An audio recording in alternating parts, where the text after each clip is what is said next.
नमो भगवते वासुदेवाय। श्रीमद्वाल्मीकिरामायणम् आरण्यकाण्डं षट्चत्वारिंशः सर्गः। रावणभिक्षुसत्कारः।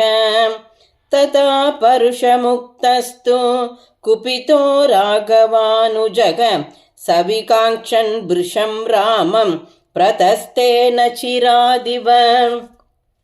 तदा साद्य दशग्रीवः क्षिप्रमन्तरमास्थितः अभिचक्राम वैदेहीं परिव्राजकरूपधृन् श्लक्ष्णकाषाय संवीतः शिखीचत्री उपानहि वामे चांसेव सज्जात शुभे यष्टिकमण्डलं परिव्राजकरूपेण वैदेहीमन्वपद्यत।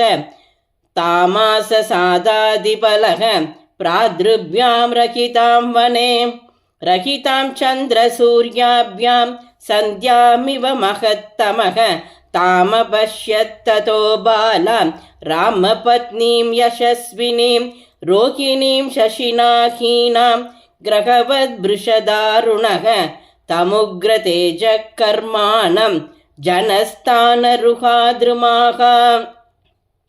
समीक्षण प्रकम्पन्ते न प्रभाति च मारुदः शीघ्रस्रोता च तं दृष्ट्वा वीक्षन्तं रक्तलोचनं स्तिमितं गन्तुमारेभे भयाद् गोदावरी नदी रामस्य त्वन्तरं प्रेप्सुः।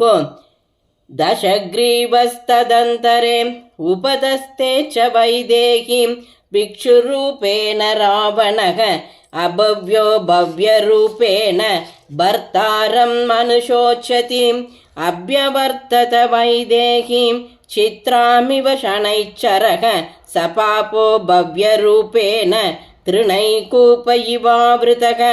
अधिष्ठत्प्रेक्ष्य वैदेहीं रामपत्नीं यशस्विनीं शुभां रुचिरदन्तोष्टिं पूर्णचन्द्रनिभाननाम् आसीनां पर्णशालायां बाष्पशोकाभिपीडितां सतां पद्मफलासाक्षीं पीतकौशेयवासिनीम् अभ्यगच्छत वैदेहीं हृष्टचेता निशाचरः समन्मदशराविष्टः ब्रह्मघोषमुदीरयन् अब्रवीत् प्रश्रितं वाक्यं रहिते राक्षसादिभः तामुत्तमां त्रिलोकानां पद्महीनामिव श्रियं विभ्राजमानां वपुषा रावणप्रशंसह्य का त्वं काञ्चनवर्णाभे पीतकौशेयवासिनी कमलानां शुभां मालां पद्मिनीव हि बिभ्रति। श्री कीर्ति शुभालक्ष्मीः अप्सरा वा शुभानने भूतिर्वा त्वं वरारोगे रतिर्वा स्वैरचारिणि समाशिखरिणः स्निग्धाः पाण्डरादशनास्तव विशाले विमले नेत्रे रक्तान्ते कृष्णतारगे विशालं जगनं पीनं ऊरुकरिकरोपमं एता उपचितौ वृत्तौ संहतौ संप्रवल्गितौ पीतो नतमुखौ कान्तौ स्निग्धौ तालपलोपमं मणिप्रवेकाभरणौ रुचिरौ ते पयोधरौ चारुस्मिते चारुदधि चारुनेत्रे विलासिनी मनोहरसिमेकान्ते नदीकूलमिवाम्बसा करान्तमिदमध्यासि सुकेशी संहतस्तनी नैव देवी न गन्धर्वी न यक्षी न च किन्नरी नैवं रूपा मया नारी दृष्टपूर्वा महीतले रूपमग्र्यं च लोकेषु सौकुमार्यं वयश्च ते इह वासच्च कान्तारे चित्तमुन्मादयन्ति मे सा प्रतिक्राम भद्रं ते न त्वं वस्तुमिहार्हसि राक्षसानामयं वासः घोराणां कामरूपिणां प्रासादाग्राणि रम्याणि नगरोपवनानि च सम्पन्नानि सुगन्धीनि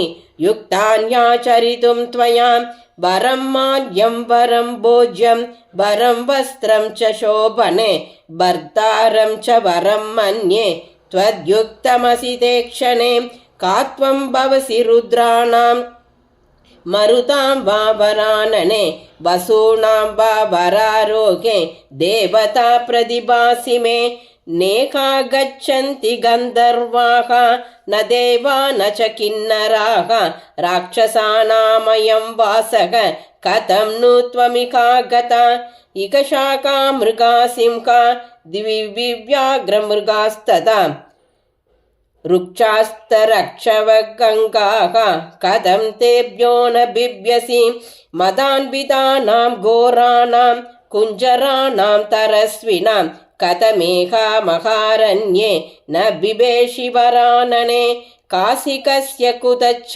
त्वं किं निमित्तं च दण्डकान् एकाचरसि कल्याणि घोरान् राक्षससेवितान् इति प्रशस्ता वैदेही रावणेन दुरात्मना द्विजादिवेशेन हितं दृष्ट्वा रावणमागतं सर्वैरतिथिसत्कारैः पूजयामास मैथिली उपनीयासनं पूर्वं पाद्येनाभिनिमन्त्र्य च अब्रवीत् सिद्धमित्येव तदा तं सौम्यदर्शनं द्विजादिवेशेन समीक्ष्य मैथिली समागतं पात्रकुसुम्बधारिणम् अशक्यमुद्वेष्टुमुपाय दर्शनान् न्यमन्त्रयद्ब्राह्मणवत्तदाङ्गनाम् इयं वृषी ब्राह्मणकाममास्यताम् इदं च पाद्यं प्रतिगृह्यतामिति इदं च सिद्धं वनजातमुत्तमम्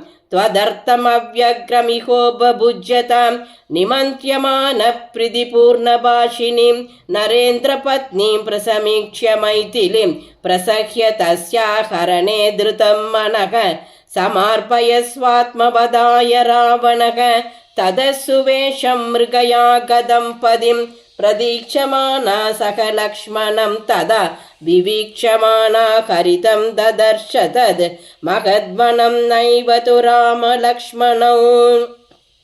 इत्यार्षे श्रीमद् रामायणे वाल्मीकिये आदिकाव्ये चतुर्विंशतिसहस्रिकायां संहितायाम् आरण्यकाण्डे रावणभिक्षुसत्कारो नाम षट्चत्वारिंशः सर्गः।